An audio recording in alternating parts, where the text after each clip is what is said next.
These are incredible women who, many of whom were abused when they were children at the hands of powerful men in our country. Make it very clear to the president. He has been fighting this vote for months. After saying that he would release the files during the campaign, after his attorney general said the files were on her desk, he then flip-flops and has been doing everything in his power to stop the release of the files and stop justice for the survivors of Jeffrey Epstein's horrific sexual trafficking ring. Millions of girls and women that are watching our actions across the country and the world. There are millions that are survivors themselves of sexual abuse. Today especially, all of our thoughts are with every single survivor and victim of Jeffrey Epstein. These are incredible women who, many of whom were abused when they were children at the hands of powerful men in our country, and censoring them and the work that you're all doing should happen every single day as we debate in the Congress what our next steps are as it relates to holding people and the powerful accountable. I, of course, want to thank all the advocacy groups that are here. I especially want to thank Congresswoman Grijalva, who has been a great friend, but also a true leader and champion of ensuring that this process moves forward.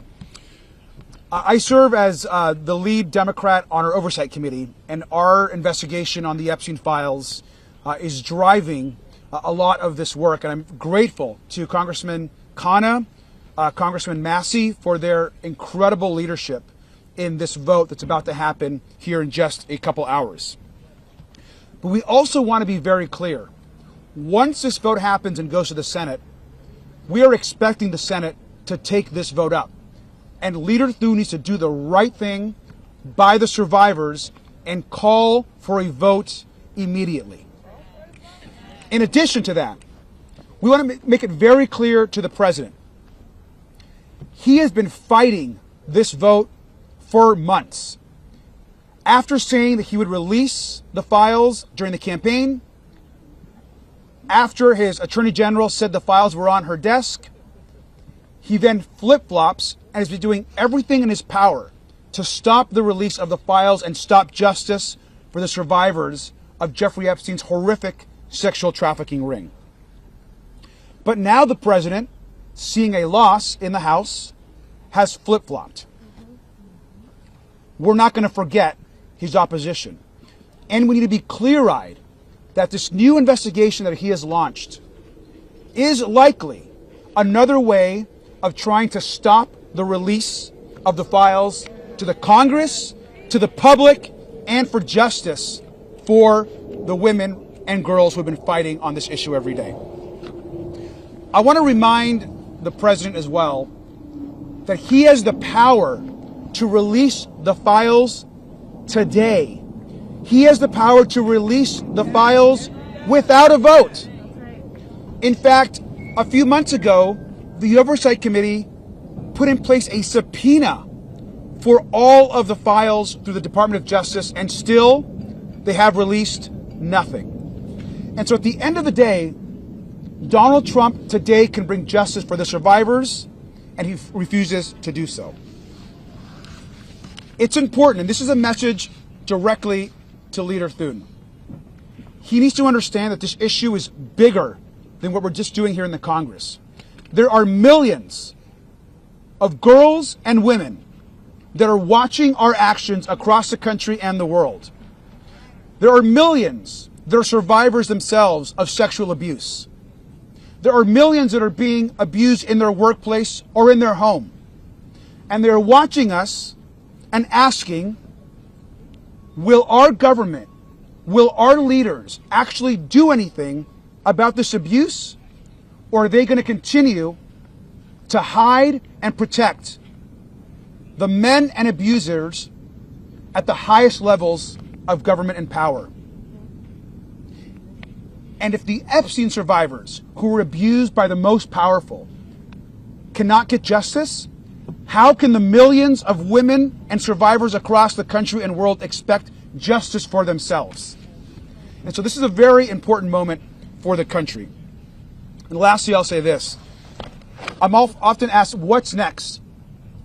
This is directly from the survivors, and I've been talking to them pretty regularly, including one just 2 days ago.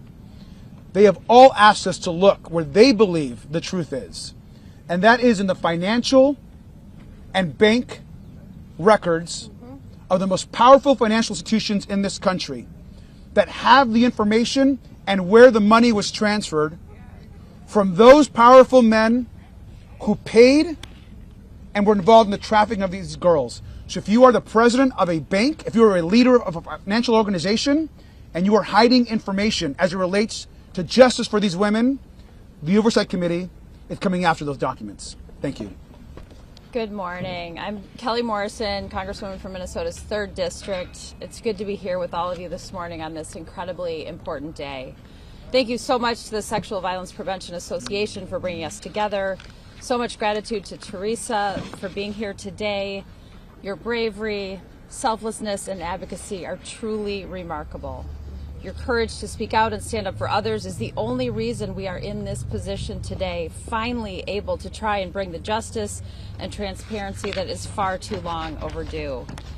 And thank you to the Sexual Violence Prevention Association for delivering this letter today, bringing nearly 50 organizations dedicated to ending child abuse, sexual violence, and human trafficking together to call on Congress to pass the Epstein Files Transparency Act and demand the release of the files. Because that is exactly what today is about. Standing up against child abuse, sexual violence, and human trafficking. Today is an opportunity for us to send an important message here in D.C., across the country, and across the world. Today is our opportunity to say, no matter who you are, no matter how rich you are, no matter how powerful you are not above the law. No amount of money, power, connections, or corruption can buy you a free pass to abuse children or sell human beings. For decades, the government and people in power have been complicit in covering up the horrific abuses of Jeffrey Epstein and Ghislaine Maxwell. Today, we will say no more. The time has come for the victims and survivors to get the justice and the transparency they are asking for and deserve. The time has come for the perpetrators to be held accountable. The time has come for the corrupt leaders who were complicit in facilitating this to be exposed. The time has come for the American people to get the transparency they have demanded. And we have to ask ourselves, if we don't get this right, if we don't release the files and bring justice to the victims and hold the perpetrators accountable, what message would that send?